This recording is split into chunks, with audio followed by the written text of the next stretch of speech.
and NCOs who in this War Department have to look in the mirror and have to pass the golden rule test. My kids, your kids, America's sons and daughters. So I urge you all here today and those watching, take this guidance and run with it. The core of this speech is the 10 directives we're announcing today. They were written for you, for Army leadership, for Navy leadership, for Marine Corps leadership, for Air Force leadership, Space Force leadership. These directives are designed to take the monkey off your back and put you, the leadership, back in the driver's seat. Move out with urgency because we have your back. I have your back. And the Commander-in-Chief has your back. And when we give you this guidance, we know mistakes will be made. It's the nature of leadership. But you should not pay for earnest mistakes for your entire career. And that's why today, at my direction, we're making changes to the retention of adverse information on personnel records that will allow leaders with forgivable, earnest, or minor infractions to not be encumbered by those infractions in perpetuity. People make honest mistakes, and our mistakes should not define an entire career. Otherwise, we only try not to make mistakes, and that's not the business we're in. We need risk takers and aggressive leaders and a culture that supports you. Fourth, at the War Department, promotions across the Joint Force will be based on one thing: merit. Colorblind, gender-neutral, merit-based. The entire promotion process, including evaluations of warfighting capabilities, is being thoroughly re-examined. We've already done a lot in this area, but more changes are coming soon. We'll promote top-performing officers and NCOs faster and get rid of poor performers more quickly. Evaluations, education, and field exercises will become real evaluations, not box checks, for every one of us at every level. These same reforms happened before World War II as well. General George Marshall and Secretary of War Henry Stimson did the same thing. And we won a world war because of it. As it happens, when he started the job, Chairman Kane gave me a frame and a photo to hang in my office. A matching frame and photo hangs in his. It's a photo of Marshall and Stimson preparing for World War II. Those two leaders famously kept the door open between their offices for the entirety of the war. They worked together, civilian and uniform, every single day.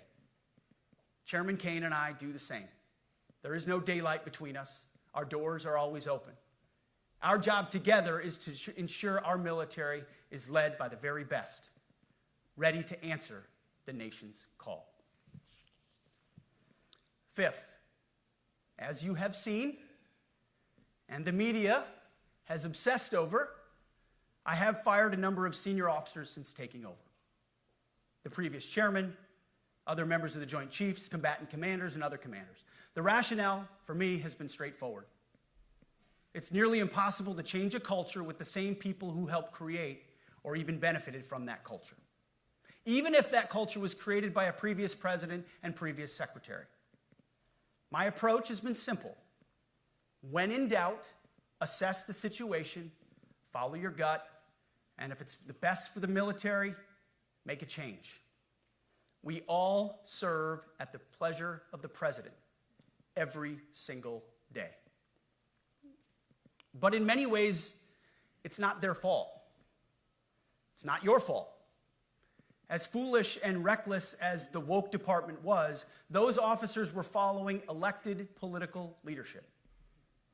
An entire generation of generals and admirals were told that they must parrot the insane fallacy that, quote, our diversity is our strength. Of course, we know our unity is our strength. They had to put out dizzying DEI and LGBTQI+ statements. They were told females and males are the same thing, or that males who think they're females is totally normal. They were told that we need a green fleet and electric tanks. They were told to kick out Americans who refuse an emergency vaccine. They followed civilian policies set by foolish and reckless political leaders.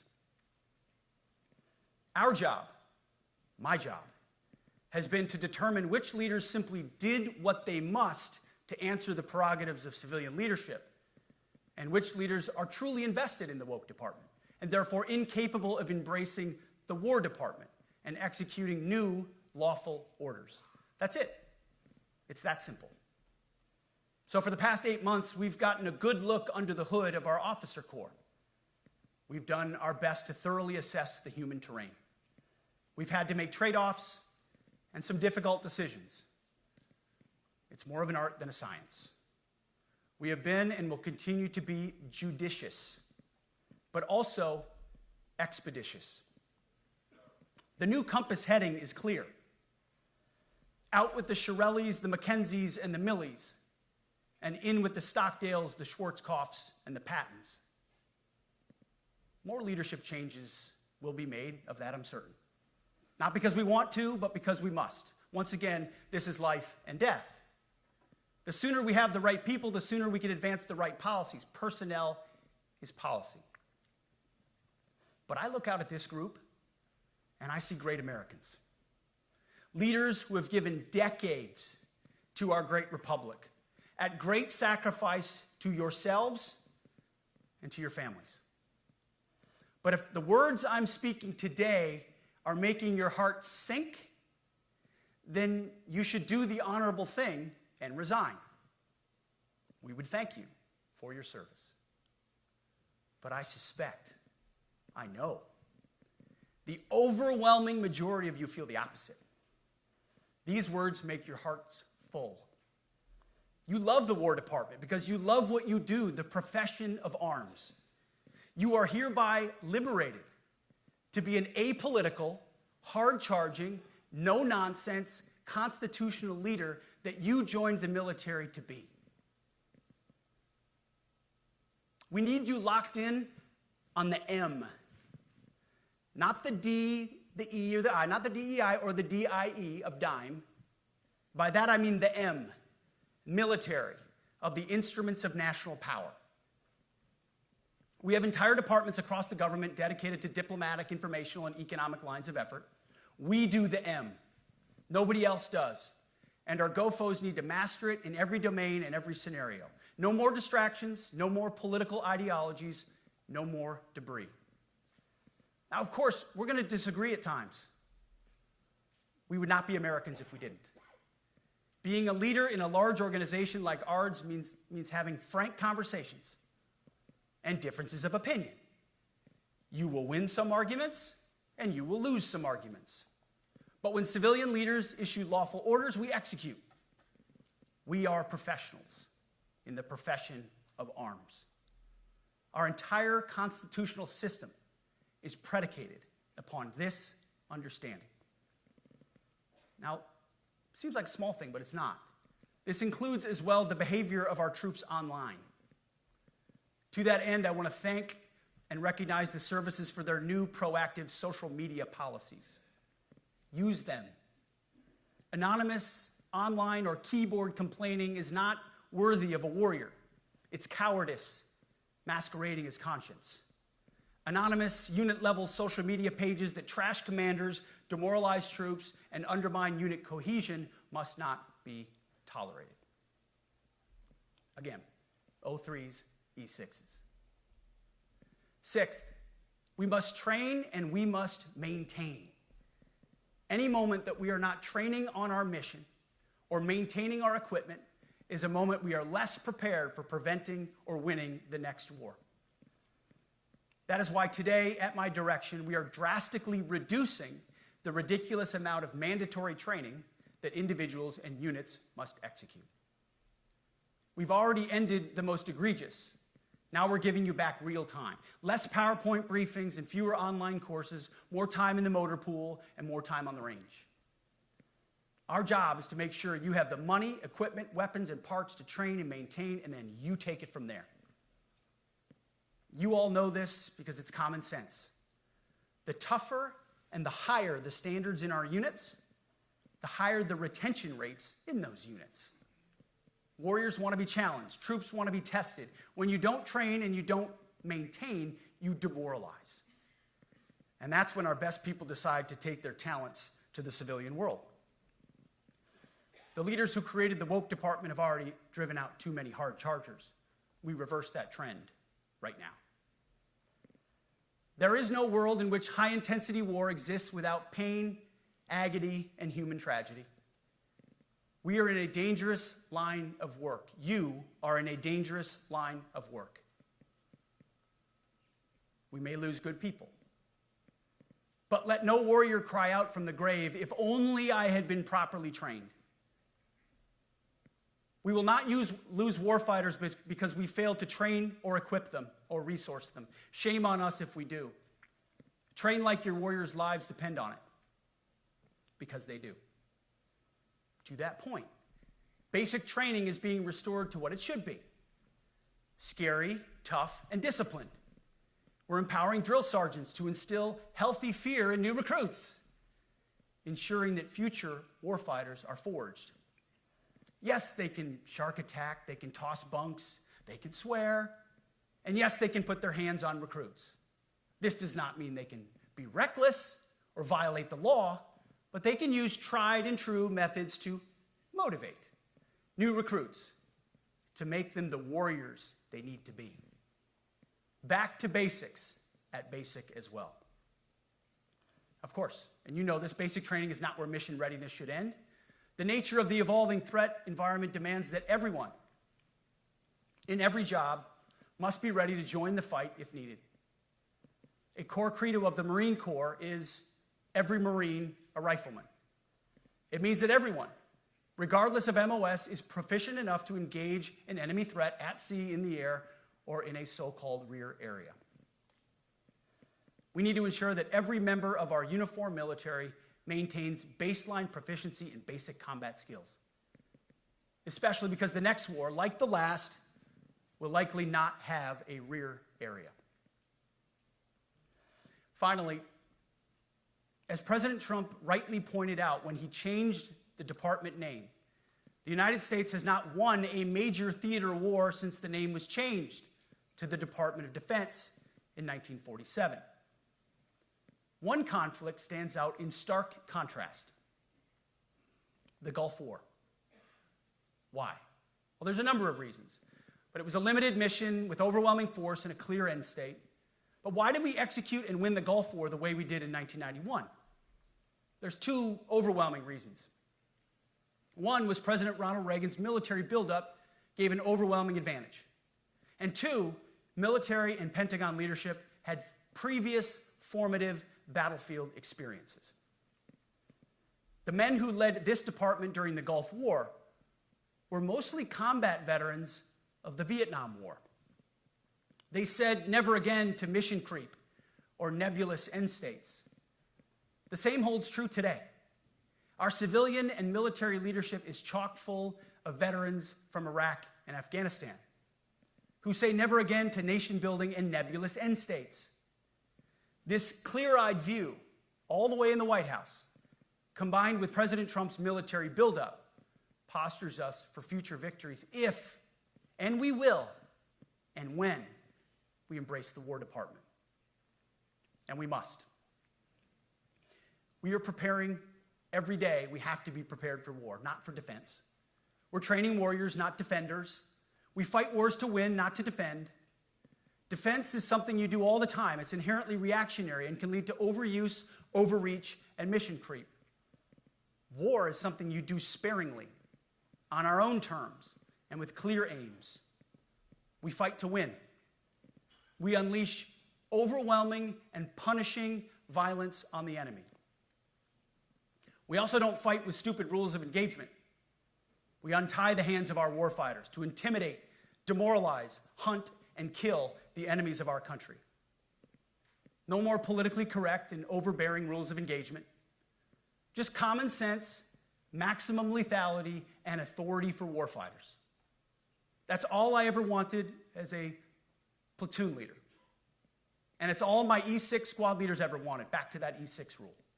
We let our leaders fight their formations, and then we have their back. It's very simple, yet incredibly powerful. A few months ago, I was at the White House when President Trump announced his Liberation Day for America's trade policy. It was a landmark day. Well, today is another Liberation Day. The liberation of America's warriors, in name, in deed, and in authorities. You kill people and break things for a living. You are not politically correct and don't necessarily belong always in polite society. We are not an army of one. We are a joint force of millions of selfless Americans. We are warriors. We are purpose-built, not for fair weather, blue skies, or calm seas. We were built to load up in the back of helicopters, 5 tons, or Zodiacs, in the dead of night, in fair weather or foul, to go to dangerous places, to find those who would do our nation harm, and deliver justice on behalf of the American people in close and brutal combat if necessary. You are different. We fight not because we hate what's in front of us. We fight because we love what's behind us. You see, the Ivy League faculty lounges will never understand us, and that's okay, because they could never do what you do. The media will mischaracterize us, and that's okay, because deep down they know the reason they can do what they do is you. In this profession, you feel comfortable inside the violence so that our citizens can live peacefully. Lethality is our calling card, and victory our only acceptable end state. In closing, a few weeks ago, at our monthly Pentagon Christian prayer service, I recited a commander's prayer.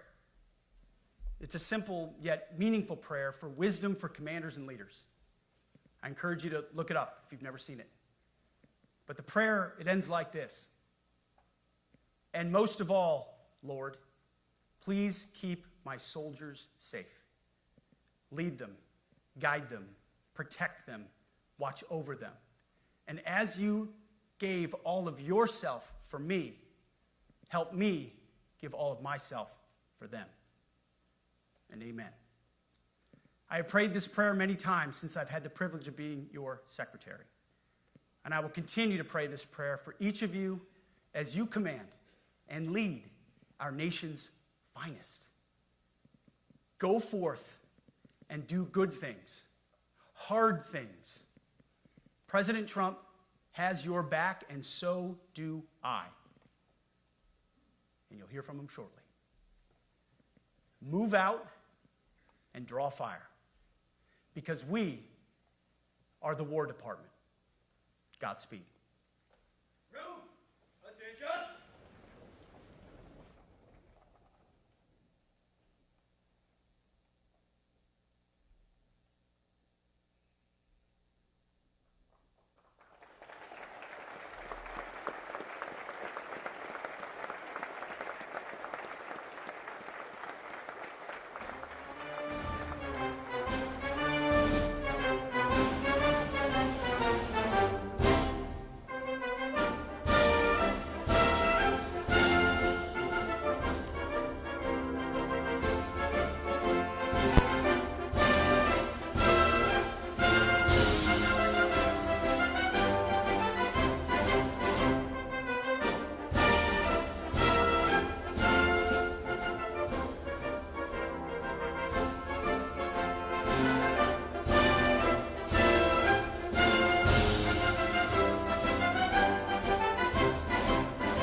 Ladies and gentlemen, the Secretary of War.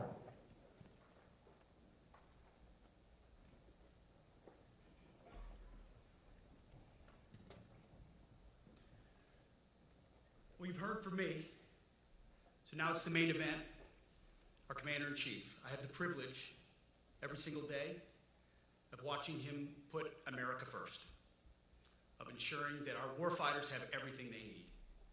His compass is clear. He's easy to follow because you know he has our back. I was thinking backstage, the man who was the Commander-in-Chief when the War Department was created was George Washington. The man who was president when the War Department was reestablished is President Trump. And when he found out about this gathering of senior leaders, he said, I would be honored to come in order to address and thank the incredible Americans who defend our nation. He has a heart full of gratitude and love for what you do, and we get a chance to see it every day. And I'm honored that this morning you all firsthand get to see it as well.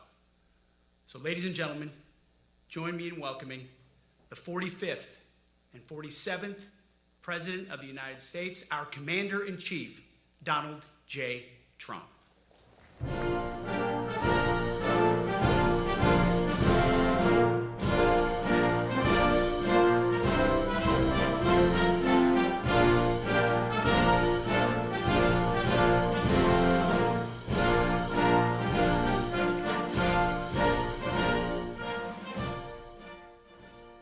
Thank you very much, Pete.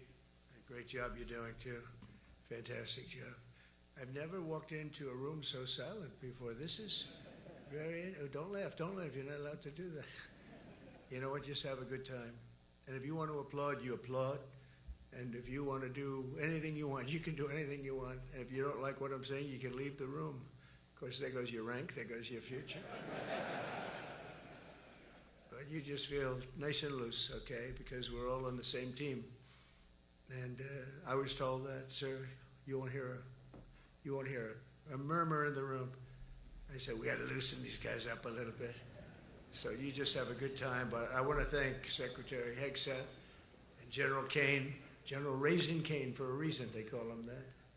When I heard his name, I said, you're the guy I'm looking for. The Joint Chiefs of Staff and so many others in this room who together represent the greatest and most elite fighting force in the history of the world, the United States military. We're very proud of our military. I rebuilt the military during my first term. It's one of the greatest achievements. We had the greatest economy in history, and I built the military. Those are the two things I say more than anything else. And I also kept us safe at the borders. We had very good borders. We didn't have people coming in from jails and prisons and everything like took place over the last 4 years. They'll never forget what happened to this country over the last 4 years with the incompetence. There could be no higher honor than to serve as your Commander-in-Chief. It is a great honor. I look at you, you're just incredible people. Central casting, I might add. To each and every one of you, I thank you for your unwavering devotion to the armed forces and to the country that we've all sworn a sacred oath to defend. We all have that oath, every one of us.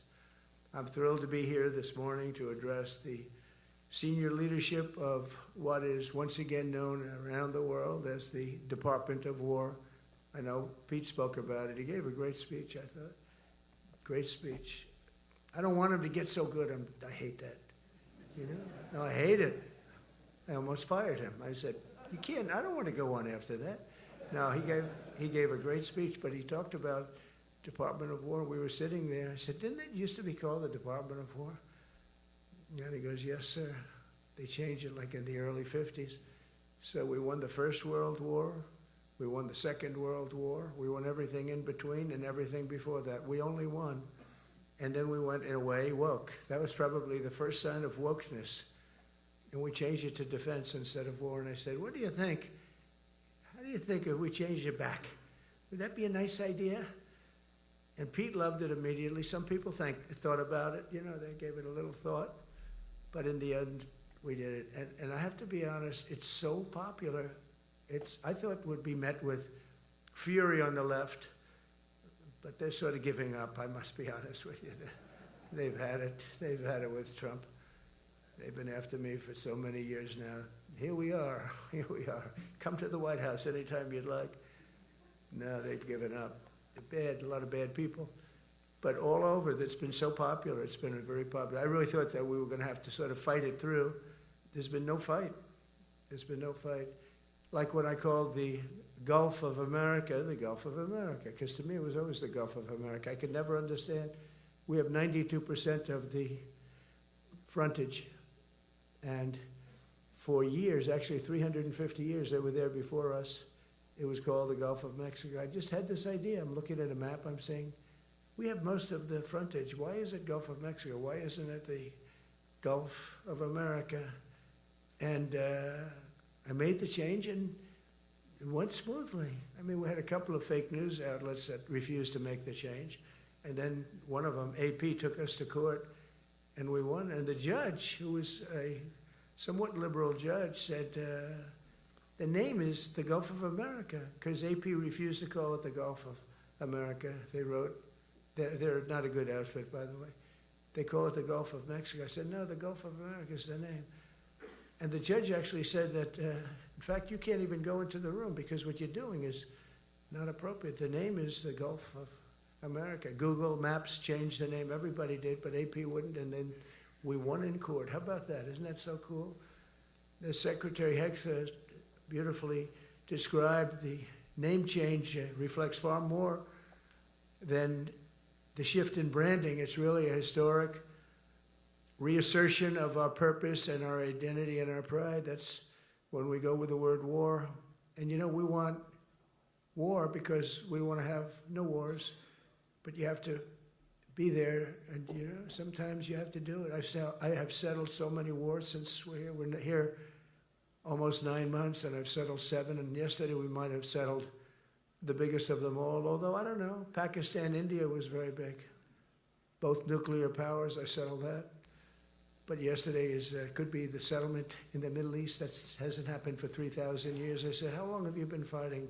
3,000 years. So that's a long time. But we got it, I think, settled. We'll see. Hamas has to agree. And if they don't, it's going to be very tough on them. But it is what it is. But all of the Arab nations, Muslim nations have agreed. Israel has agreed. It's an amazing thing. It just came together.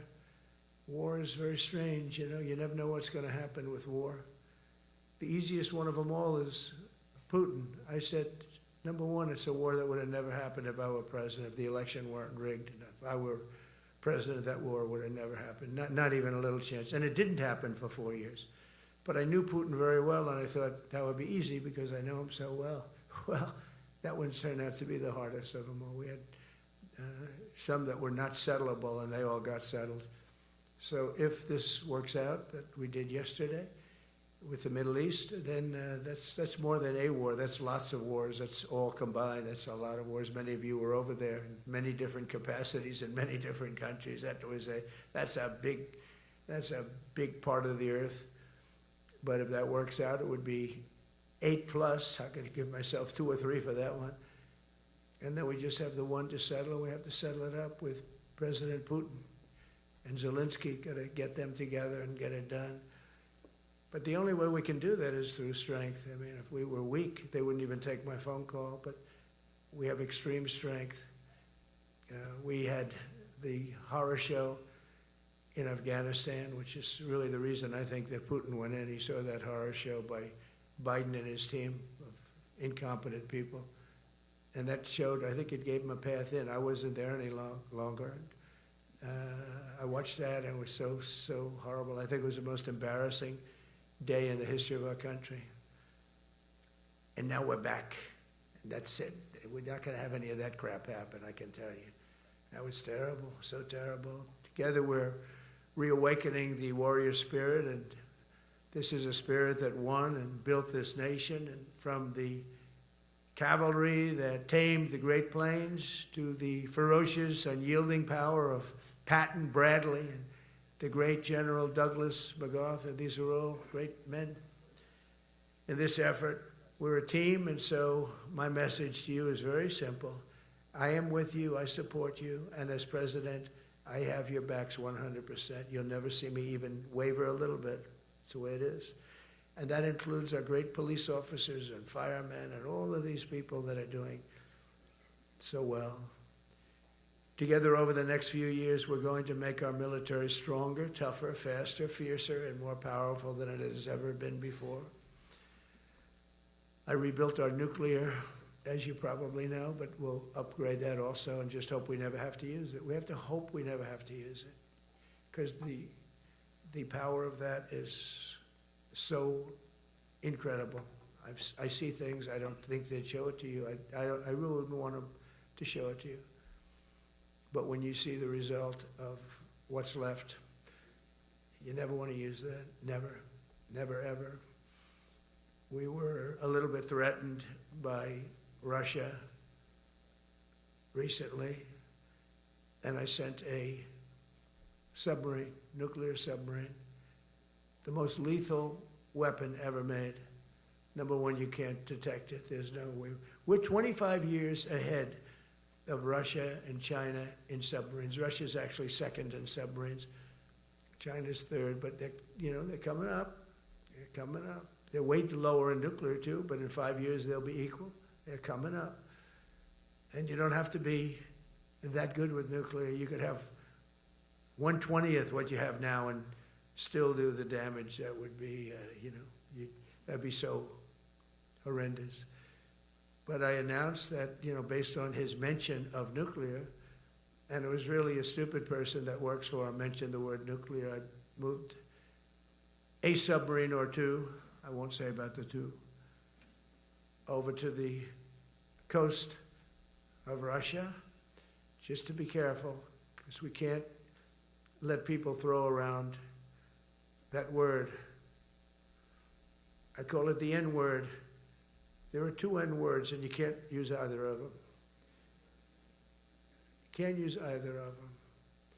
And frankly, if it does get to use, we have more than anybody else. We have better, we have newer, but it's something we don't ever want to even have to think about. But when somebody mentions it, that submarine started immediately thereafter. And it's just lurking, but I'm sure we're not going to have to use it. But it's an amazing, it's undetectable, totally. Ours is, theirs isn't. Theirs are totally detectable. We can detect them easily. We go right to the spot. But we have genius apparatus that doesn't allow detection. It doesn't allow detection at all by anybody above water or below water. It's incredible. We're way ahead of everybody in that, and other things.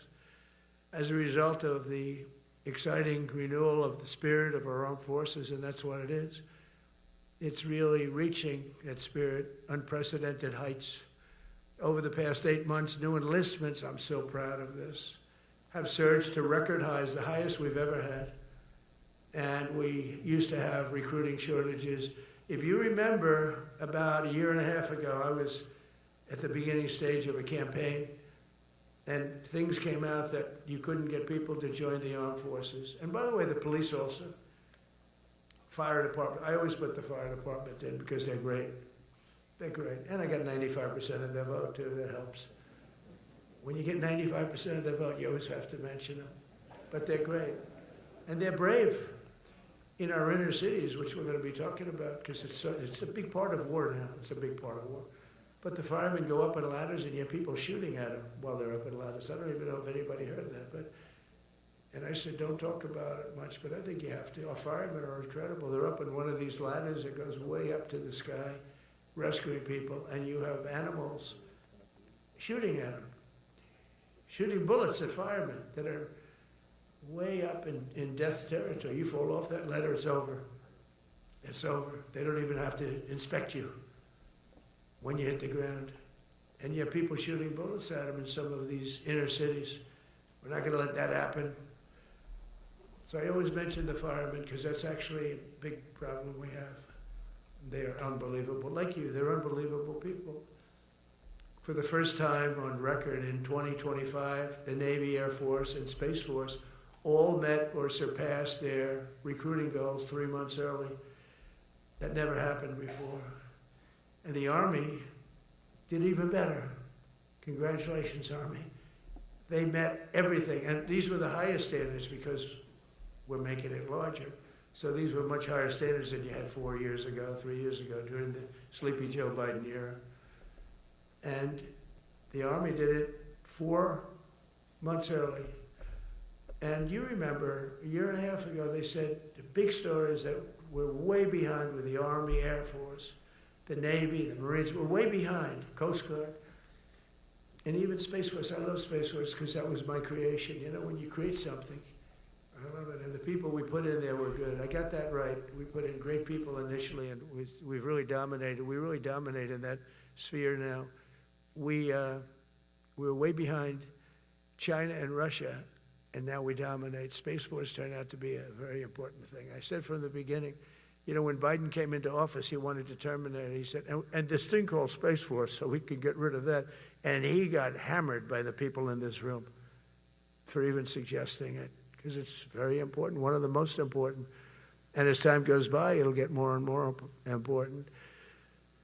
But we're now at 106% of our recruiting targets for the year, and that's the best in far more than a generation. And for the Marines, morale is so strong that the Marine Corps will meet its 2026 retention targets before the end of October, which never happens. And that's the earliest it's ever happened in the history of our country. And it makes you feel good, you know. I felt guilty. I'd go make a speech in front of never people like you. You are the leaders, but people, soldiers.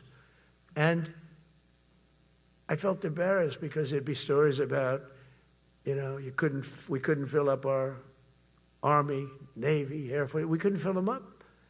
And it was headlines. It was during Biden's 4 years, the auto pen. I call him the auto pen. It's, how would you like to have your thing signed by an auto pen? You know, when I have a general and I have to sign for a general because we have beautiful paper, the gorgeous paper, I said, throw a little more gold on it. They deserve it. I want the A paper, not the D paper. We used to sign a piece of garbage. I said, this man's going to be a general, right? Yeah. I don't want to use this. I want to use the big, beautiful, firm paper. I want to use the real gold writing when you talk about the position, and they're beautiful. And, but how would you like to have that where some kid sitting in the back office is having it signed with an auto pen? I thought about it, and I thought about you people first, admirals, generals. I said, somebody works his whole life. He gets into maybe the academies or wherever, but however you got there, and you go through years of work, and now you become an admiral or a general or whatever. And when you do, the President of the United States signs your commission, as you know, and that commission is beautifully displayed. And I sign it. Actually, I love my signature. I really do. Everyone loves my signature. But I signed it very proudly, and I always think to myself, how can you have an auto pen sign this? It's just so disrespectful. To me, it's just totally disrespectful. And it turned out that almost everything he did was signed by auto pen, except for when he gave his son, Hunter, pardon. He signed that one.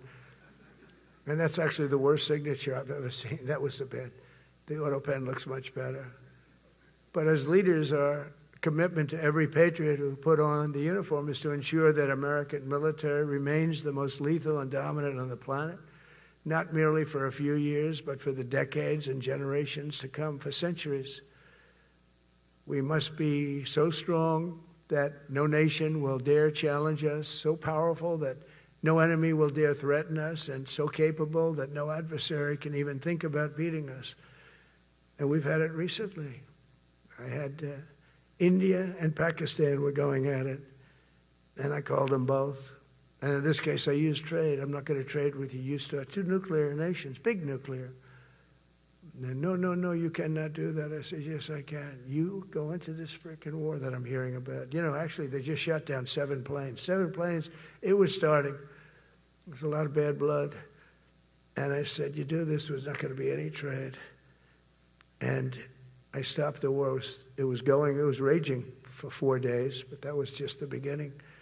And we stopped it. It was a great thing. And the Prime Minister of Pakistan was here, along with the Field Marshal, who's a very important guy in Pakistan, and he was here 3 days ago. And I didn't even realize it as beautiful as he said it, but he said that to a group of people that were with us, 2 generals, but a group, he said, this man saved millions of lives because he saved the war from going on, and that war was going to get very bad, very, very bad.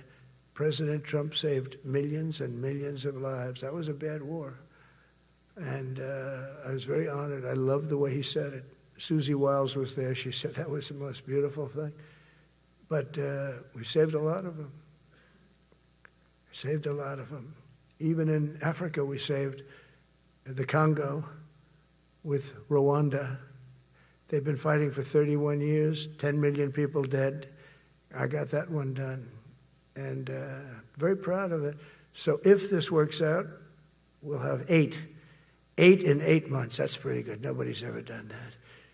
Will you get the Nobel Prize? Absolutely not.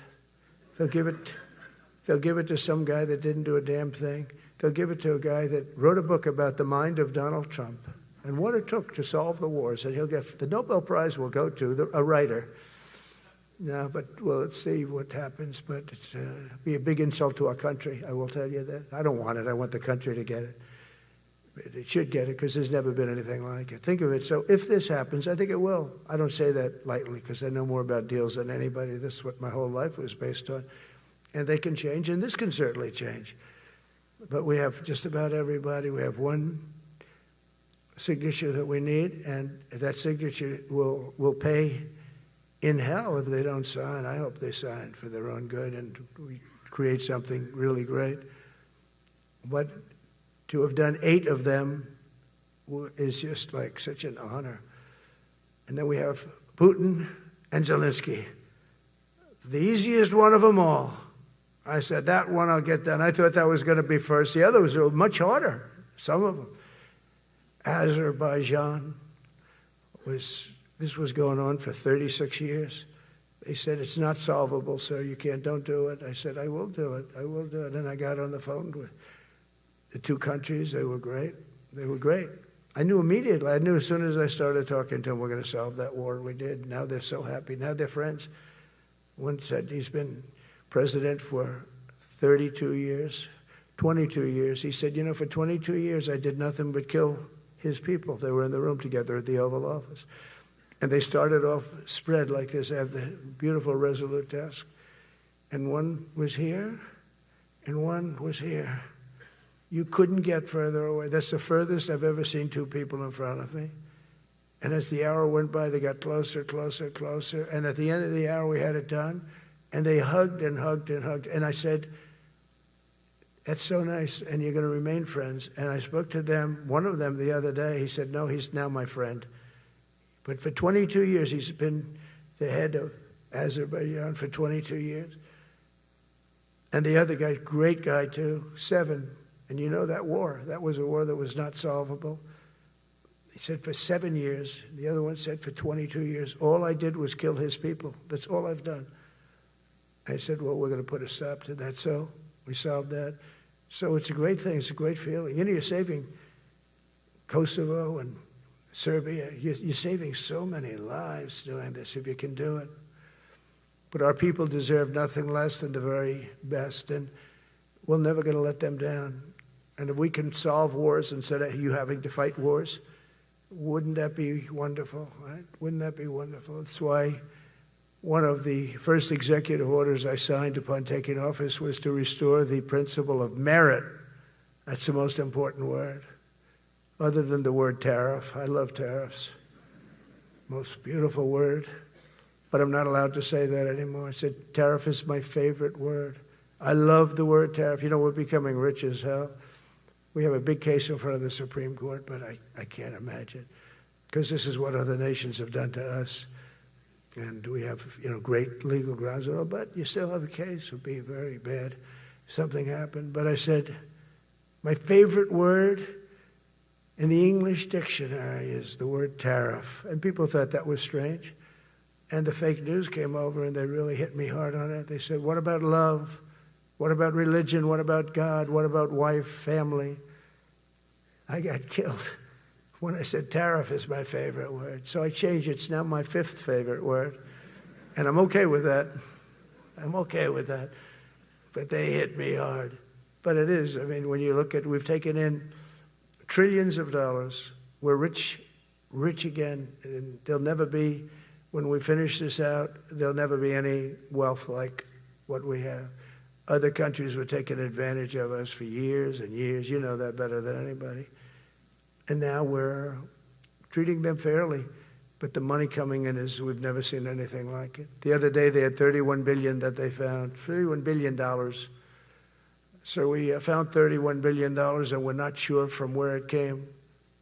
A gentleman came in, a financial guy. I said, well, what does that mean? He said, we don't know where it came. I said, check the tariff shelf. No, sir, the tariffs haven't started in that sector yet. I said, yes, they have. They started 7 weeks ago. Check it. Comes back 20 minutes later. Sir, you're right. It came from tariffs. $31 billion. That's enough to buy a lot of battleships, Admiral, to use an old term. I think we should maybe start thinking about battleships, by the way. You know, we have a Secretary of the Navy. He came to me because I look at the Iowa out in California, and I look at different ships and the old pictures. I used to watch Victory at Sea. I love Victory at Sea. Look at these admirals. It's got to be your all-time in black and white. And I look at those ships. They came with the destroyers alongside of them, and man, nothing was going to stop. They were 20 deep, and they were in a straight line, and there was nothing going to stop them. And we actually talk about, you know, those ships. Some people would say, no, that's old technology. I don't know. I don't think it's old technology when you look at those guns. But it's something we're actually considering, the concept of battleship. Nice 6-inch side, solid steel, not aluminum that melts if it looks at a missile coming at it. Starts melting as the missile's about 2 miles away. Now, those ships, they don't make them that way anymore. But you look at it, and your secretary likes it, and I'm sort of open to it. And bullets are a lot less expensive than missiles. A lot of reasons. I should take a vote, but I'm afraid to take that vote because I may get voted out on that one. But I tell you, it's something we're seriously considering. There were powers. There were big powers. They were just about as mean and scary as you could be. And so we're looking at that. One of the biggest cases that we won was the decision of the United States Supreme Court to allow us to proceed on the word merit. Merit. So those two words are right up there. So this is, I would say, the opposite if you ask for a definition. The opposite of political correctness. We went through political correct where you had to have people that were totally unfit to be doing what you're doing for many reasons. I won't get into them. But for many reasons, they were unfit. Now, it's all based on merit. That was such an unbelievable decision. I didn't expect we were going to win that one. We went in. We said we need it. We went in for colleges, you know, where kids with a C average are getting into the best colleges, and the kids with A averages won't get in. And kids with the highest boards and the highest marks or the best marks couldn't get into the best schools. And people that had not good boards and not very good marks, I mean, okay, but nothing special, they were getting into our best colleges. I said, this is just crazy. You can't run a country like this. And it was lingering for years, and it got to the Supreme Court, and we won that decision. Merit, everything's based on merit. You're all based on merit. We're not going to have somebody taking your place for political reasons because they are politically correct, and you're not. We take the people that are going to do the best job. That's all. It's very simple. And that's the way our country was built. We were built on merit. We got away from it for a long time. And everyone understands it. And it was done. It was approved. I give great credit to the Supreme Court because I thought they had tremendous courage. I didn't think they'd do that. That was tremendous. I give them maybe for that decision almost more than anything because it's a hard decision to make. It's really hard. The apparatus of our country was not set up for merit. It was set up for political correctness. And you can never be great if you're going to do that. And we're going to be greater than we ever were before. We're bringing back a focus on fitness, ability, character, and strength. It's because the purposes of American military is not to protect anyone's feelings. It's to protect our republic, and it's the republic that we dearly love. It's to protect our country. We will not be politically correct when it comes to defending American freedom, and we will be a fighting and winning machine. We want to fight, we want to win, and we want to fight as little as possible. You have to count on people like me to keep you out of wars, because we don't want to go into wars. Many of the wars that I just told you about, we could have entered those wars and settled them in a different way, lose a lot of our troops. And we could have settled them, I guess, differently. Maybe not, actually. Actually, you might not have been able to settle them. We just would have been in the middle of a lot of firepower. But when we do need it, you're going to be so ready. And you know it. But very importantly, with that goal in mind, I've committed to spending over $1 trillion on our military in 2026, and that's the most in the history of our country. $1 trillion. That's a lot of money. I hope you like that. Ma'ams and sirs, I hope you like it. That's a hell of a lot of money. We have the best of everything. Every branch is seeing major investments, and as I announced in the Oval Office in March, we are rapidly moving forward with the first ever 6th generation fighter jet. I didn't name it. I did not name it. Boeing came in and they said, "Sir, this is our submittal. It's the greatest fighting jet ever done." And you know, they're testing all these planes, all the companies are testing, and this one tested like through the roof. And they said, "We'd like to name it the F-47. I said, "All right, let me think about it." Then after thinking for about 2 seconds, I said, "Okay." You know, that means 47. I'm 47. So I'm 45, 46, and 47, you know, if you think about it. I just don't want the credit for 46. I don't want to have their open borders and people coming in from all over the world, including jails and mental institutes. I don't want that on my record, but I like having it. We're investing tens of billions of dollars in modernizing our nuclear deterrence capabilities like never before. And we've begun construction on what we call the Golden Dome missile defense shield. It'll be the most sophisticated in the world. You watched it do well until they had some problems at the end with a little bit of a lack of ammunition, defensive ammunition, but they've got that taken care of. But I tell you, it's what we're doing is so good, and we deserve it. You know, we help other countries with it. We don't have it ourselves. And Canada called me a couple of weeks ago. They want to be part of it. To which I said, "Well, why don't you just join our country? You become 51, become the 51st state, and you get it for free." So I don't know if that made a big impact, but it does make a lot of sense. It actually makes, because they're having a hard time up there in Canada now, because as you know, with tariffs, everyone's coming into our country. We have more investment than we've ever had before, $17 trillion coming in. As an example, in 4 years, Biden didn't have $1 trillion. We have $17 trillion more than that in 8 months coming in. And they're coming in from Canada, Mexico, from Europe, from all over. AI, auto plants. Everybody's coming back to the United States. Under my budget, we will be expanding the U.S. Navy by at least 19 ships next year, including submarines, destroyers, assault ships, and more. And it's going to be much more than that as we go along, because we basically don't build ships anymore. We do build submarines, but we don't build ships. Do you know in the Second World War, they were freighters and different types, but we were doing a ship a day, and now we don't do ships. And I'm not a fan of some of the ships you do. I'm a very aesthetic person, and I don't like some of the ships you're doing aesthetically. They say, "Oh, it's stealth." I say, "That's not stealth. An ugly ship is not necessary in order to say you're stealth." By the way, the B-2 bombers were incredible. That is stealth. They went into that. I was with General Kane and Pete were in we call it the war room, but we're watching them go in, and they were totally untouched. They were not seen. They were literally not seen. They dropped their bombs. They hit every single one of them, hit its target. It was total obliteration. CNN, when we came back, fake news CNN, oh, their camera just went off. You know, their camera, every time I mention them, they turn the camera off because it's never good. They say, this is a problem. But I don't blame them. You're better off keeping it off. But they have some scammer reporter who started saying, without any knowledge, that he may not have hit the targets as well as they thought. It may not have been obliteration. He did hit the targets, and I got to give us a little credit, right? It was obliteration, it turned out. The Atomic Energy Commission said it was obliteration. They had, not only did they hit the target, they had these chutes. And think of this here.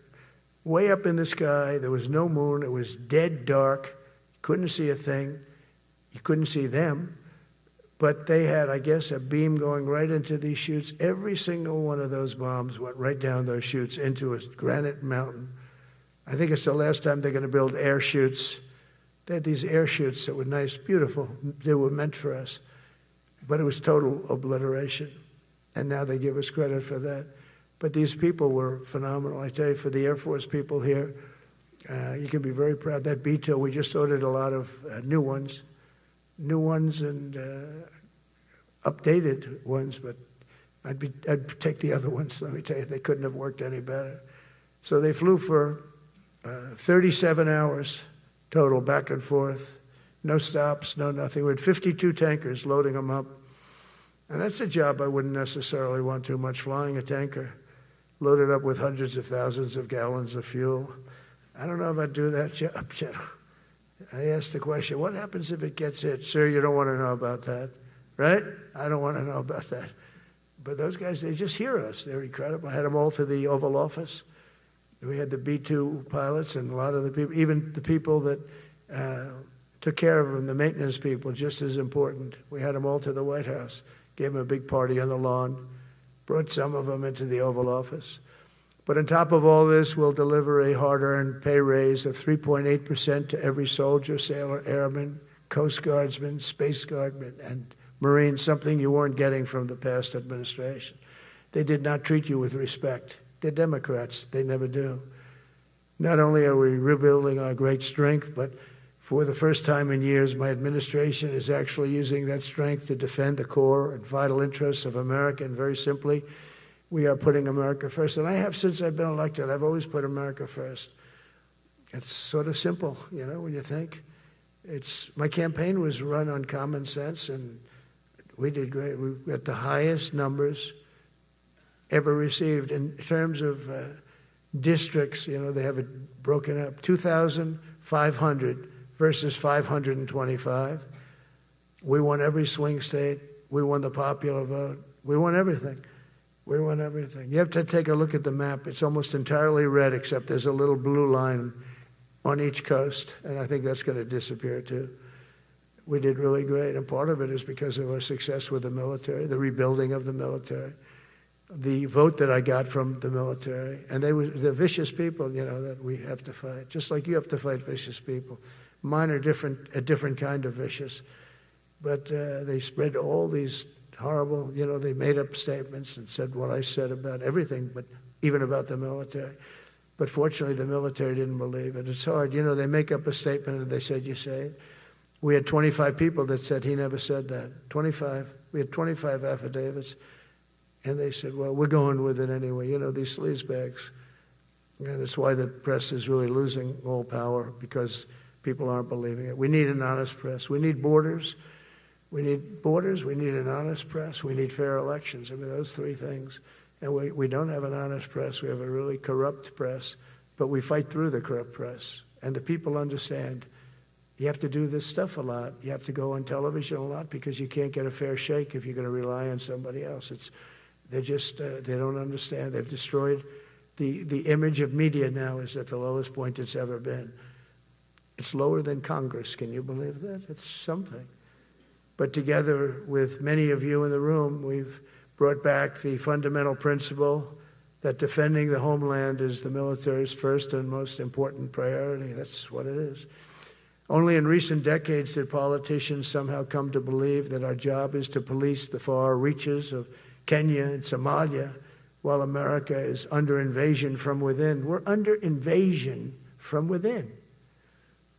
No different than a foreign enemy but more difficult in many ways because they don't wear uniforms. At least when they're wearing a uniform, you can take them out. These people don't have uniforms.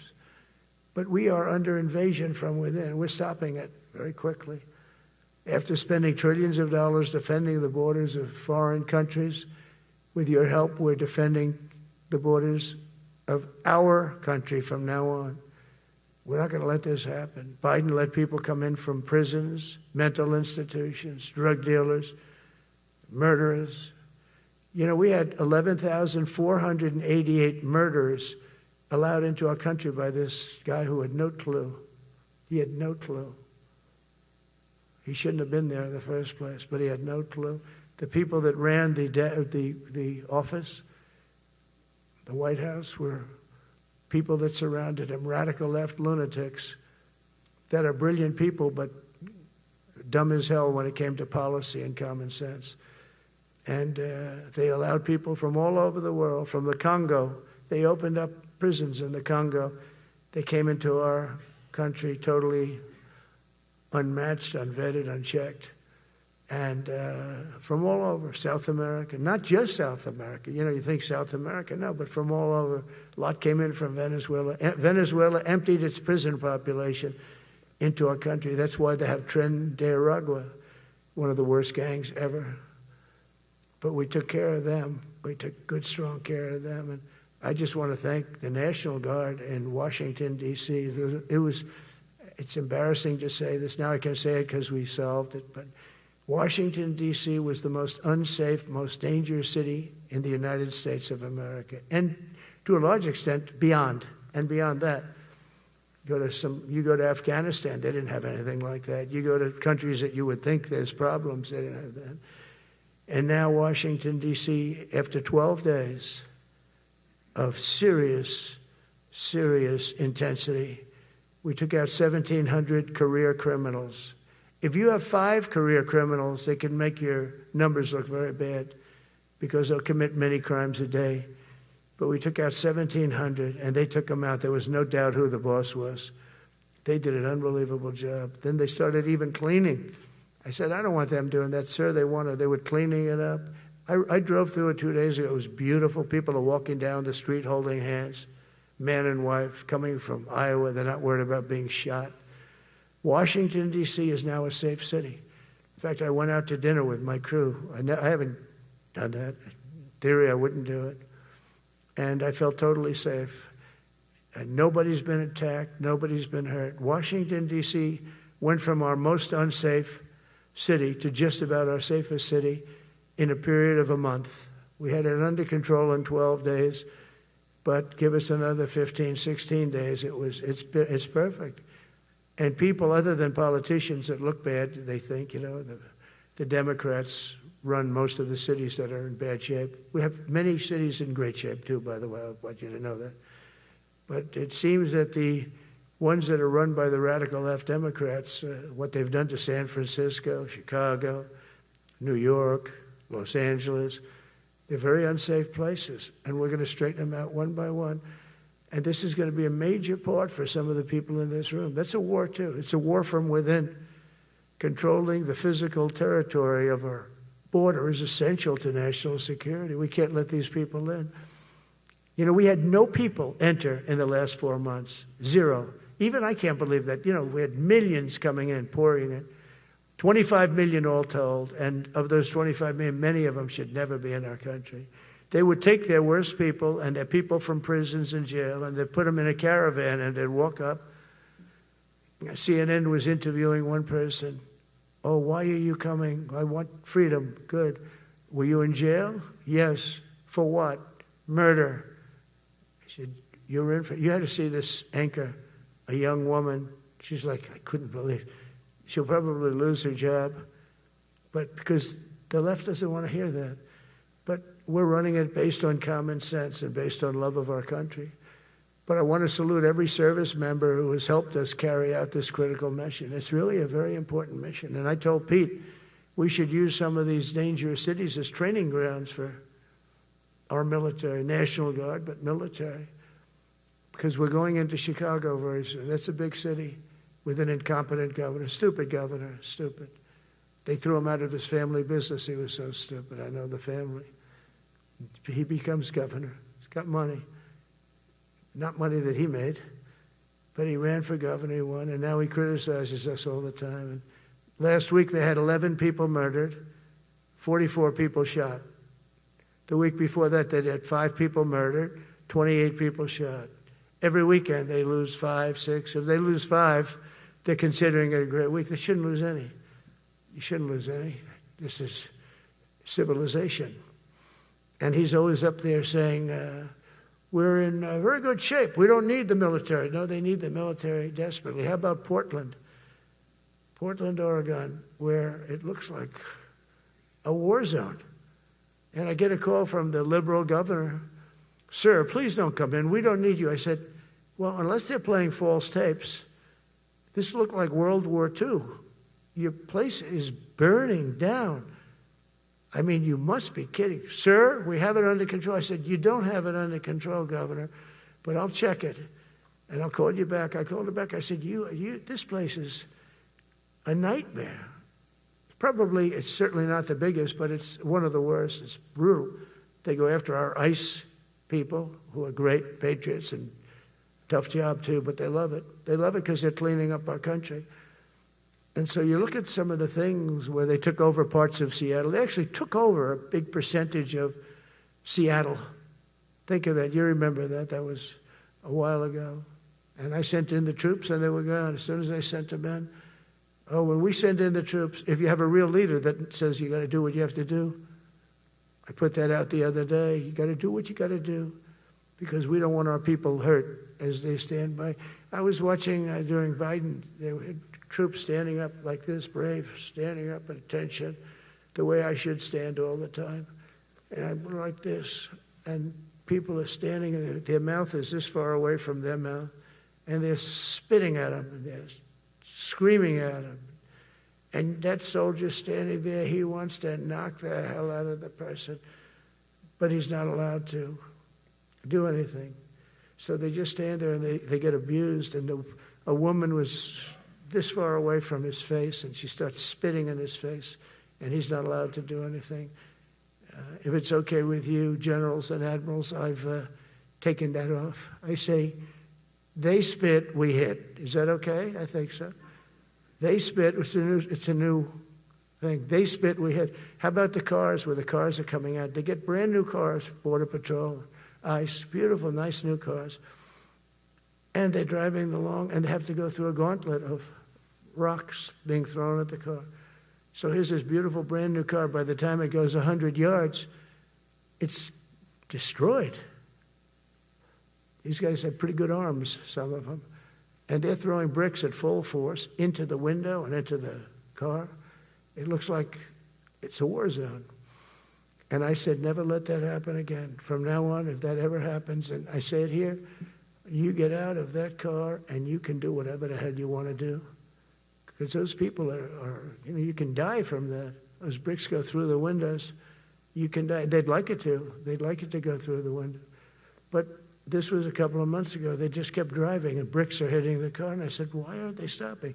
Because they were under orders from the past administration, never stop. But that's different with us. We stop. And since I gave that order, we haven't had that problem. It's very interesting. It's amazing. It's just like in Venezuela. You've seen the boats going. We can't find any more boats. They're carrying drugs, massive. Every boat kills about 25,000 people. That's what they have. They had fentanyl mostly and a lot of other drugs. And we take them out, and we've taken out 4. So, and it's on air. Everybody gets to see it. Not that we like to do that, but every boat kills 25,000 on average. Some people say more. You see these boats, they're stacked up with bags of white powder. That's mostly fentanyl and other drugs too. And now we have a problem. General Kane says, sir, there are no boats out there. Not even fishing boats. They don't want to go fishing. I don't blame them. There'll be no fishing today. But it's amazing what strength will do, because all we want to do is stop drugs from flowing into our country. It's destroying. We lost 300,000 people died last year. Everybody knows, friends, many friends probably, that you lost a child or adults too, but you lost a son or daughter because of what's coming into our border, and we're making it very hard. Oh, and we haven't even started yet. Last month I signed an executive order to provide training for quick reaction force that can help quell civil disturbances. And this is going to be a big thing for the people in this room because it's the enemy from within, and we have to handle it before it gets out of control. It won't get out of control. Once you're involved at all, they all joke. They say, oh, this is not good. You saw it in Washington. We had gangs of Tren de Aragua with 10, 12, 15 kids, and these military guys walk up to them, and they treat them with disrespect, and they just got pounded. They just got pounded. The gang just pounded. Then thrown into paddy wagons and taken back to their country. Some are so dangerous we don't want to even do that because we don't want to, some of stone cold murderers, we don't have the confidence. Even though they're not coming back very easily, we don't have the confidence. We put them in jails. But these service members are following in a great and storied military tradition, from protecting frontier communities to chasing outlaws and bandits in the Wild West. And our history is filled with military heroes who took on all enemies, foreign and domestic. You know that phrase very well. That's what the oath says, foreign and domestic. Well, we also have domestic. George Washington, Abraham Lincoln, Grover Cleveland, George Bush, and others all used the armed forces to keep domestic order and peace. Many of our leaders used the military to keep peace. Now they like to say, oh, you're not allowed to use the military. And you know what the people say? The people in those cities where they're being raped and shot and beat up, you know what they say? We love the military. You ever see where they interview the people on the street? I've never seen somebody say they don't, unless they're radical and paid off, because a lot of these insurrectionists are paid by, whether it's Soros or other people, but they're paid by the radical left. So today I want to thank every service member from general to private who has bravely helped us secure the nation's capital and make America safe for the American people. It's amazing. The whole world is watching. Everybody in the White House, they come up to me, young women, sir, thank you. I know immediately what they're thanking. They don't have to say it. They walk to work now to the White House. We haven't had a crime in Washington in so long because we got the careers. We call them the careers. We got these lunatics out, and they'll never be any good. You know, I hate to tell this to the liberal media. You could spend time with them. You could do whatever you want. You could send them to the finer schools, which they couldn't get into anyway, mentally. They couldn't get in, but no matter what you do, they'll never be good. They're bad. They're career criminals. I don't know, maybe they were born that way. Some people don't like me to say that, but maybe they were. Certainly some were. Together with the leaders here today, we're also restoring a needed focus on defeating threats in the Western Hemisphere. Throughout this region, cartel terrorists have been allowed to wage a relentless campaign of death and destruction on our country, all because we had weak leadership on top. And we did a great job with it first term, but this is something else what we're doing now. We're taking it to the next level, probably next level times 3. But we had COVID come up, and we had to take care of that. We did a great job with COVID. We had the therapeutics. It's just Regeneron. So many things we did for COVID, but we had to focus on that, and every other country in the world was being decimated by COVID. So we had to change gear a little bit to take care of that. But under our leadership, the military is now the knife's edge in combating this sinister enemy. We have to put the traffickers and cartels on notice, and we've done that. And we put them, a lot of them, we've called them a terrorist organization, which is actually a big thing to do. Nobody's done it, but I've done it with a lot of them. It gives you a tremendous advantage. If you try to poison our people, we will blow you out of existence, because that's the only language they really understand. That's why you don't see any more boats on the ocean. You don't see any boats. Around Venezuela, there's nothing. As president, I will never hesitate to defend our people from threats of violence, from the horrible plague that's taking place from within the Iran nuclear power, the Iran, all of the great power that we thought existed, we blew it out to kingdom. We took advantage of it, and we just really took advantage of it, and it was a beautiful thing to see, and that's what military power can achieve. That's why I chose Raising Cane. He's fantastic, by the way. I hope you all agree. If anybody disagrees, could I please have your hand? Who disappears that Raising Cane is no good? Just raise your hand. I don't see any hands raised. All right. That means you're okay. That means that he's okay now, but I saw his results. You know, he took out ISIS. I was told it was going to take 4 years. It took 4 weeks. I went to see him, and he took him out in 4 weeks, knocked him out, knocked him to hell. And I was told by military people it was going to take 4 to 5 years to do it. And I don't even know if we'll have it then, sir. These were the Washington generals. I call them the television generals. But Raising Cane did it in 4 weeks, took out 100% of the ISIS caliphate. As a result of these actions and many others since my inauguration, we're witnessing the triumphant return of peace through strength. We have great peace through strength. America is respected again as a country. We were not respected with Biden. They looked at him falling downstairs every day. Every day the guy's falling downstairs. He said, it's not our president. We can't have it. I'm very careful, you know, when I walk downstairs, like I'm on stairs, like these stairs, I walk very slowly. Nobody has to set a record. Just try not to fall, because it doesn't work out well. A few of our presidents have fallen, and it became a part of their legacy. We don't want that. You walk nice and easy. You don't have to set any record. Be cool. Be cool when you walk down, but don't bop down the stairs. So one thing with Obama, I had zero respect for him as a president, but he would bop down those stairs. I've never said, da-da-da-da-da-da, bop, bop, bop. He'd go down the stairs, wouldn't hold on. I said, it's great. I don't want to do it. I guess I could do it. But eventually, bad things are going to happen, and it only takes once. But he did a lousy job as president. A year ago, we were a dead country. We were dead.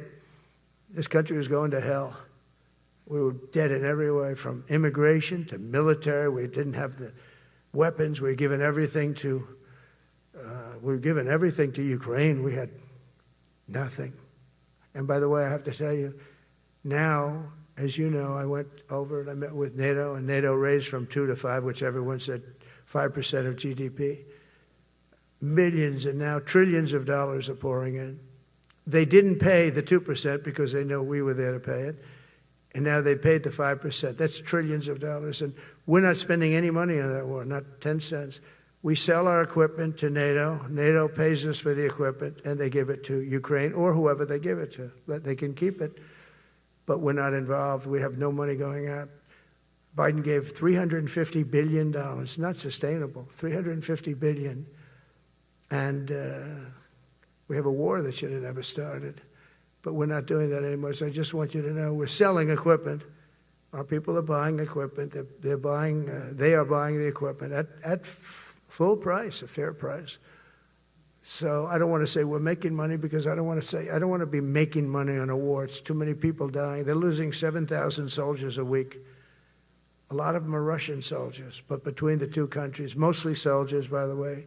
Sometimes, you know, in Kiev, they'll lob a missile in, or some drones in, kill some people. But mostly it's soldiers. Russia and Ukraine are losing 7,000 souls. And, you know, they're not American. They're not us. They're not you. We have a special obligation. But they're soldiers. They're young people. They leave their parents. They wave goodbye. And then 2 days later, they're blown up so unnecessarily. And so that's the primary reason I want to get it done.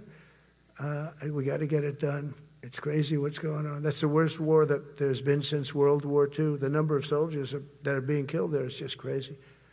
From 5,000 to 7,000 soldiers die a week. Think of that. So I think we'll get that done. But that's turned out to be the toughest one. I'm so disappointed in President Putin. I thought he would get this thing over with. He should have had that war done in a week.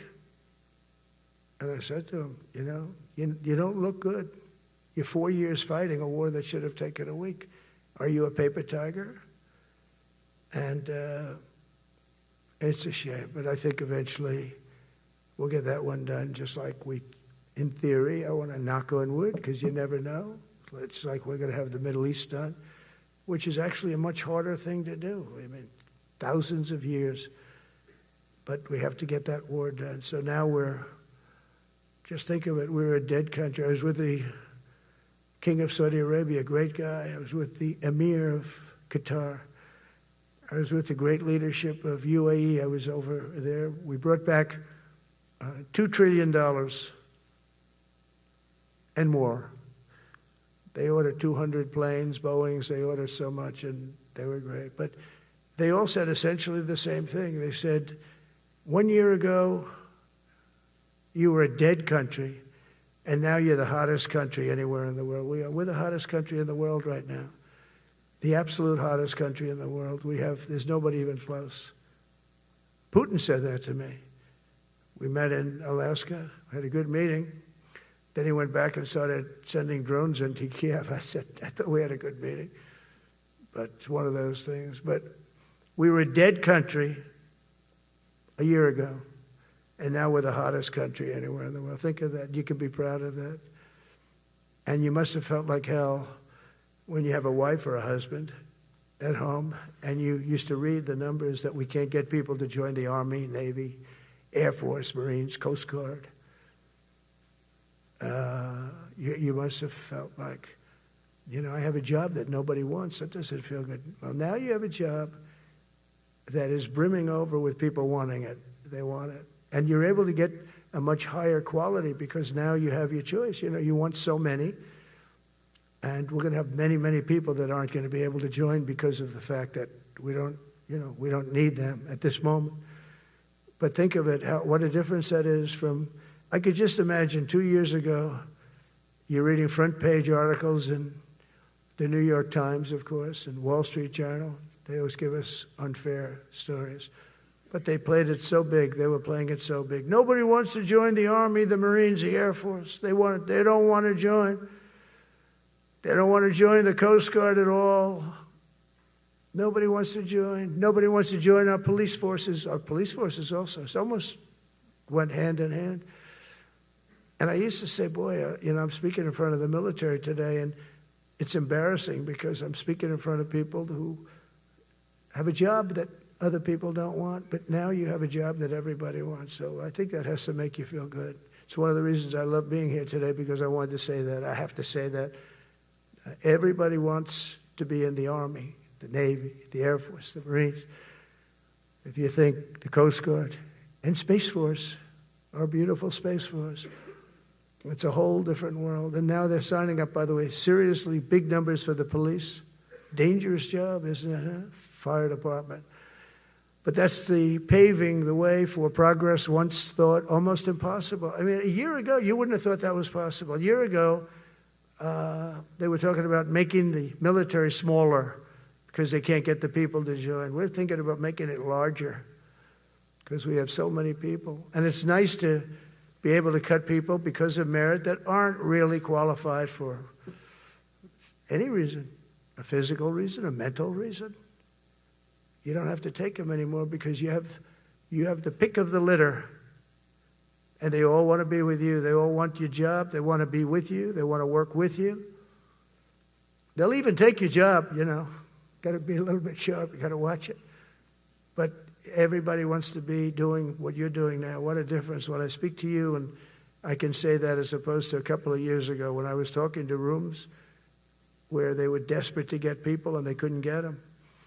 What a difference a presidential election can make. That's all it is. It's just a presidential election. Yesterday at the White House, we put forward a plan for peace in Gaza. We announced it, and we're going to create something that was my idea, but unfortunately I got drafted. It's going to be called the Board of Peace, and it's going to reign over that territory, and we're going to get that done. And they asked if I'd be the chairman of the Board of Peace. I wasn't counting on that. I had the idea for the Board of Peace. But I'd said yes, and I guess because of that, every leader, everybody wants to be on the board of peace. And we're going to watch over that very volatile part of the world and keep it non-volatile so you don't have to get involved. We want to save you for other things or save you for nothing from that standpoint. We don't want you fighting wars, but if you have to, you're the most lethal fighting force in the world. And I would say that even 2-3 years ago, but now I say it with great enthusiasm. It's so true. And we're striving tirelessly to end the terrible war in Ukraine. And as you know, we're also working hard to get the allies to share more of the burden of our defense. Much of that has really already taken place. But all NATO members have committed to the increase that I talked about. Think of that. That was unthinkable. It used to be 1%, then we got it up to 2% in my last term. And they did not like it. And now I got it to 5%. And I get along great with all of them. In fact, they call me the president of NATO. I said, I don't think so. But they're great. They're great people. And they're spending a lot of money. And a lot of money that they should have been spending in the past. But I think Putin was a wake-up call for them, really.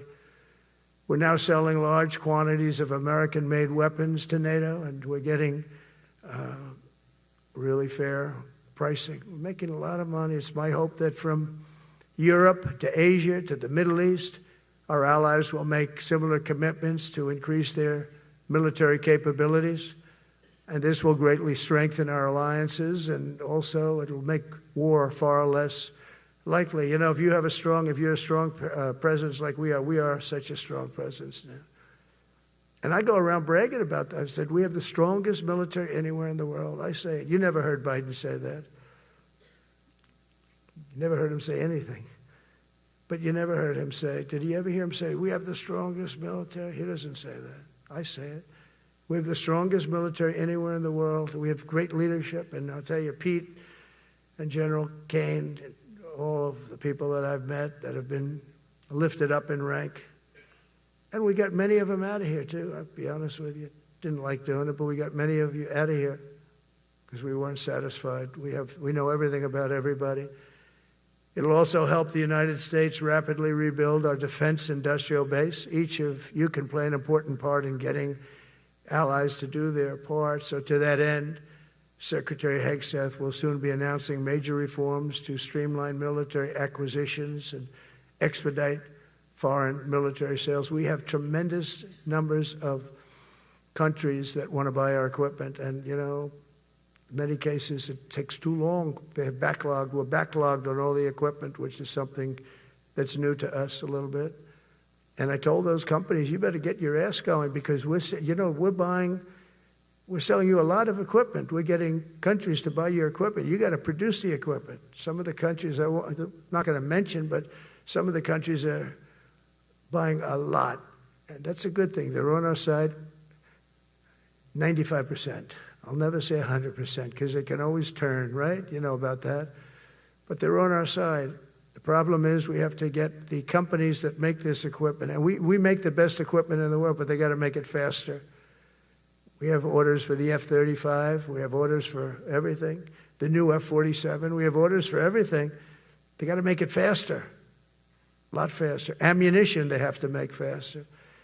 In the coming months, we'll be making even more historic announcements to fully embrace the identity of the Department of War. I love the name. I think it's so great. I think it stops wars. The Department of War is going to stop wars.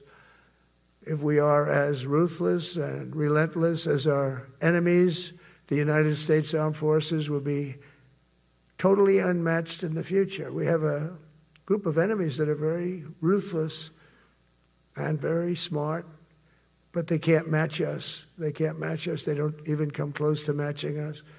Again, it's very important for me to say we are the greatest military in the world, but we make the best equipment in the world. I watched our anti-missile missiles. I watched our Patriots just knock things out like a needle, hitting another needle on the stage.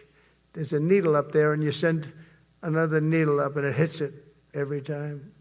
During the war, we went 14 for 14. We had 14, this is with Iran, we had 14 missiles coming at us. All 14 were knocked out of the sky, every one of them. We make the best equipment. From Sparta to Rome, to the British Empire, to the United States of America, history has shown that military supremacy has never been simply a matter of money or manpower. At the end of the day, it is the culture, spirit of our military that truly sets us apart from any other nation.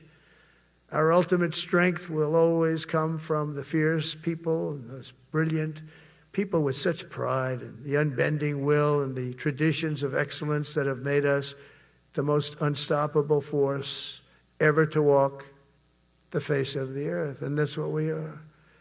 Remember, we never want to use it, but we have the most powerful nuclear capability, and I call it nuclear deterrent of any other country. Nobody close.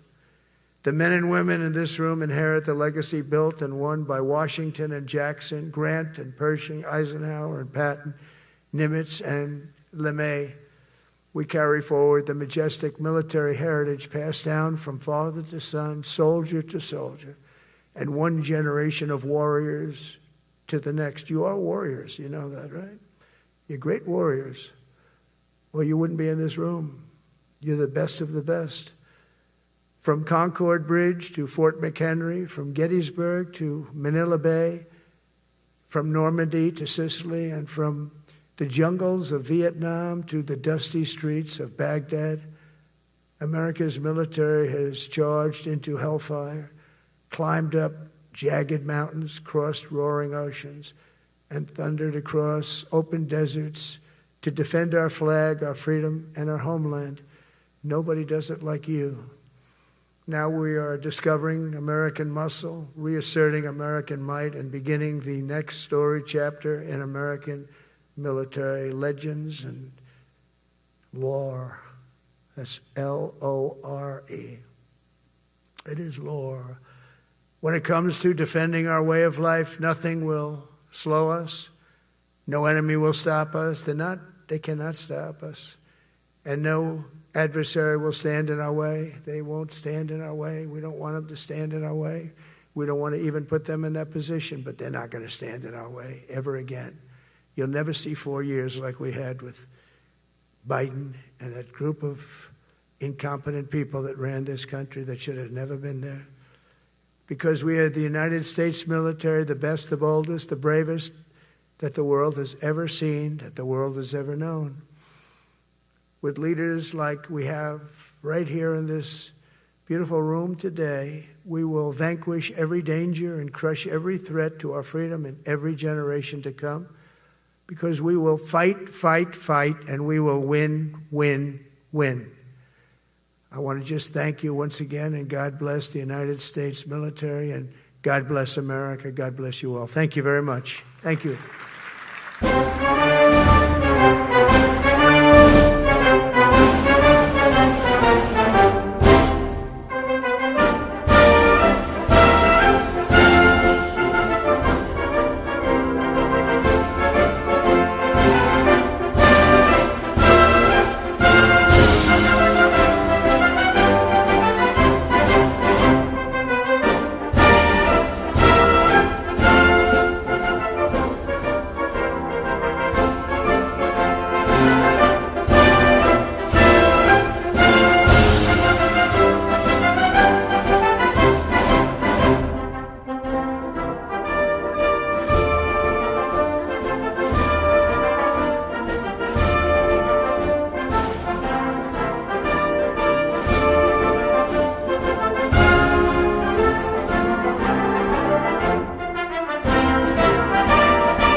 Ladies and gentlemen, please allow the combatant commanders and any 4-star with a detail to proceed out first, and we will begin pulling up the buses. Please remain in your seats until all the 4-star with details leave first. Thank you.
No discussion. Every one of these times I went to the Republican leader and said, what do you need? What do you want? And in many cases, we had to significantly change the bill. One of our bills had aid to Ukraine. The Republicans didn't want it. To avoid shutting down the government, we talked to them, negotiated, and took it out. But not once was there any bipartisan discussion or talk on this bill. We wanted to give our Republican colleagues a chance. That's why some of us back in March said, okay. But we saw what happened after that. We saw a decimation of health care in the BBB. So bad right now that 80% of Americans support renewing the tax credits of the ACA. We saw them use rescissions, pocket rescissions, impoundments to undo what was done in the legislative process. So the world has changed, but that one way it's changed, and there are several, and I'll get to those, one way it's changed is there was no discussion. And we asked to have meetings. Hakeem Jeffries and I asked the leader and the speaker to sit down with us as early as July. They didn't. The job of a leader is a bipartisan negotiation. And the appropriators, which you'll say are discussing things, but the two issues we care about,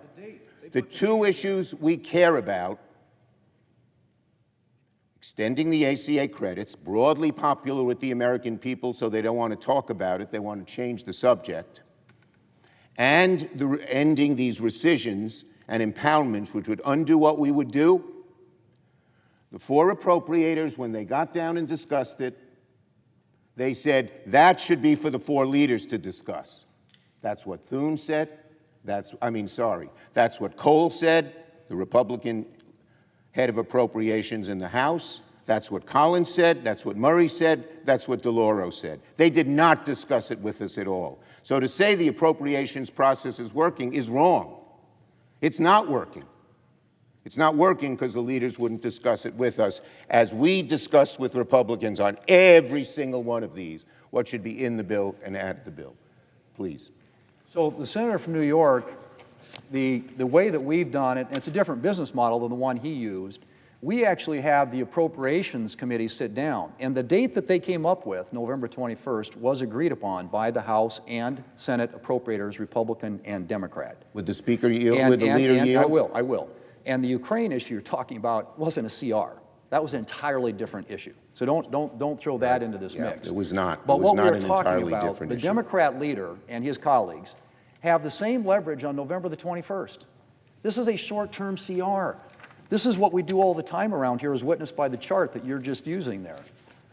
24 pages long, funds the government till November the 21st, at which time you have the same leverage then that you have right now, and we have until the end of the year to fix the ACA credit issue. And we're happy, as I said yesterday, and I've said on multiple occasions, to sit down with you to do that. Thank you. Now, reclaiming my time.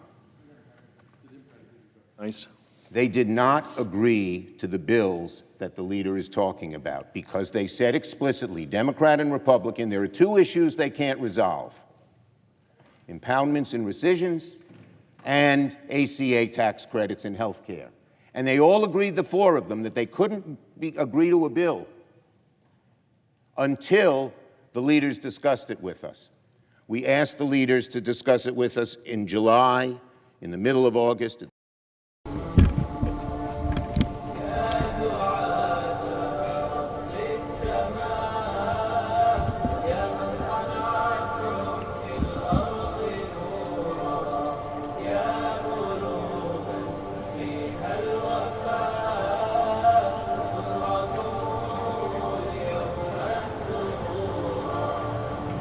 أهلا وسهلا قولا ولا من